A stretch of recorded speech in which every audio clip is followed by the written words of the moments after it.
শরীয়তপুর জেলা প্রশাসকের নির্দেশে নড়িয়া উপজেলা প্রশাসনের উদ্যোগে ভ্রাম্যমাণ মোবাইল কোর্ট পরিচালনা হয়ে থাকে।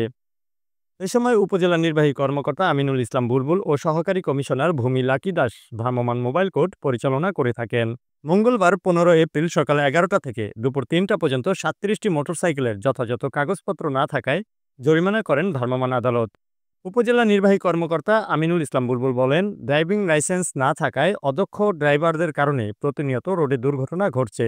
নসিমন মাহেন্দ্র ট্রলি ট্রাক চালকদের লাইসেন্স না থাকায় প্রতিনিয়ত এ ধরনের দুর্ঘটনা ঘটেই চলছে। এই দুর্ঘটনা এড়াতে আমাদের এই ভ্রাম্যমাণ কোর্টের কার্যক্রম অব্যাহত থাকবেন বলে তিনি জানান। ঈদের পরপরই কয়েকদিন আগে আপনারা দেখেছেন একজনের মাথা থেতলে গিয়ে মোটরসাইকেল থেকে পড়ে সাথে সাথে নিহত হয়েছে, এবং তার পরের দিনও আবার আরেকটি দুর্ঘটনা ঘটেছে। প্রতিনিয়ত এখানে দুর্ঘটনা ঘটে। এগুলো ঘটার অন্যতম কারণ হচ্ছে ড্রাইভিং লাইসেন্স না থাকা, গাড়ির কোনো কাগজপত্র না থাকা। এজন্য আমরা আজকে দ্বিতীয় দিনের মতো এখানে আবার মোবাইল কোর্টে বসেছি, এবং এর আগেও আমি এবং আমার সহকারী কমিশনার ভূমি একই সাথে আমরা এখানে মোবাইল কোর্ট পরিচালনা করেছি এবং আমরা আইনানুগ ব্যবস্থা নিয়েছি। আজকেও আমরা যে সকল গাড়ির কোনো প্রকার কাগজপত্র নেই এবং ড্রাইভিং লাইসেন্স নেই, তাদের প্রত্যেককেই আমরা জরিমানার আওতায় এনেছি।